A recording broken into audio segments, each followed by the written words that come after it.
ગોપાલ ઇટાલિયા આજે સુરતમાં આમ આદમી પાર્ટીના ઉમેદવારો સાથે શક્તિ પ્રદર્શન કર્યું અને ત્યારબાદ ઉમેદવારોના ફોર્મ ભરવા માટે એમની સાથે પહોંચ્યા હતા, પરંતુ ત્યાં એક મોટી બબાલ થઈ છે। આમ આદમી પાર્ટીના કાર્યકર્તાઓ અને ભાજપના કાર્યકર્તાઓ આમને સામને આવી ગયા હતા અને હવે આખી બાબતને લઈ અને ગોપાલ ઇટાલિયાનું નિવેદન પણ સામે આવ્યું છે।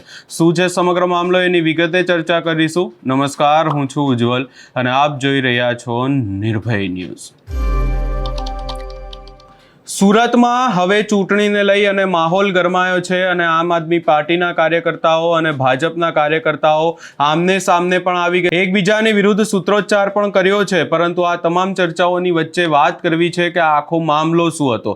વાત કંઈક એવી છે કે ગોપાલ ઇટાલિયા મનોજ સોરઠિયાની સાથે એમના જે અનેક સમર્થકો છે એ સમર્થકોની સાથે એક રેલી નીકાળી હતી અને રેલી નીકાળ્યા બાદ તેઓ જે આ ઉમેદવારો છે એમની સાથે પહોંચ્યા હતા, ઉમેદવારી ફોર્મ ભરવા માટે પહોંચ્યા હતા। પરંતુ ગોપાલ ઇટાલિયા જેવા જ ઉમેદવારી ફોર્મ ભરવા માટે પહોંચ્યા ત્યાં એક મોટી બબાલ થઈ ગઈ અને આ બબાલ એવી થઈ કે એમની સામે ભાજપના કાર્યકર્તાઓ આવી ગયા અને ત્યારબાદ ત્યાં આખી બાબતને લઈ અને હોબાળો પણ થયો। સૌપ્રથમ એ દ્રશ્યો ઉપર પણ નજર કરીએ અને ત્યારબાદ આખી બાબતને લઈ અને ગોપાલ ઇટાલિયા શું કહી રહ્યા છે એ પણ સાંભળી લઈએ।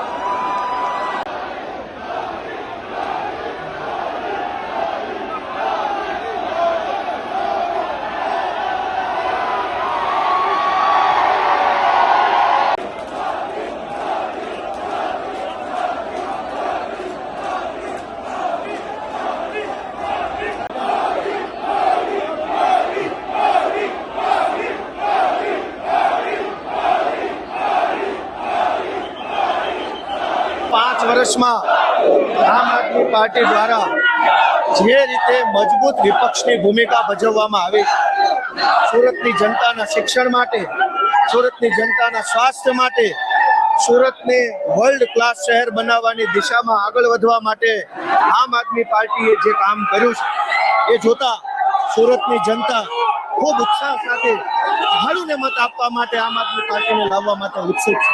આપણું સુરત ટેક્સટાઇલ્સના કારણે, હીરાના કારણે, અન્ય વ્યવસાયોના કારણે ઇન્ટરનેશનલી જોડાયેલું શહેર છે, પરંતુ દુઃખ સાથે કહેવું પડે કે આ શહેરમાં ભાજપે 30 વર્ષ શાસન કર્યું હોવા છતાંય વર્લ્ડ ક્લાસ કહી શકાય એવી કોઈ સુવિધા નથી।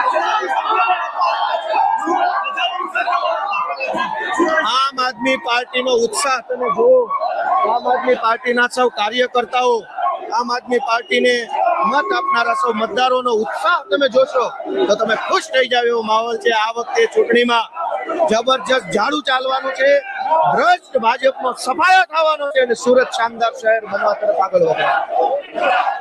સુરતમાં છેલ્લા 5 વર્ષની ભૂમિકા ભજવવામાં આવી, સુરતની જનતાના શિક્ષણ માટે, સુરતની જનતાના સ્વાસ્થ્ય માટે, સુરતને વર્લ્ડ ક્લાસ શહેર બનાવવાની દિશામાં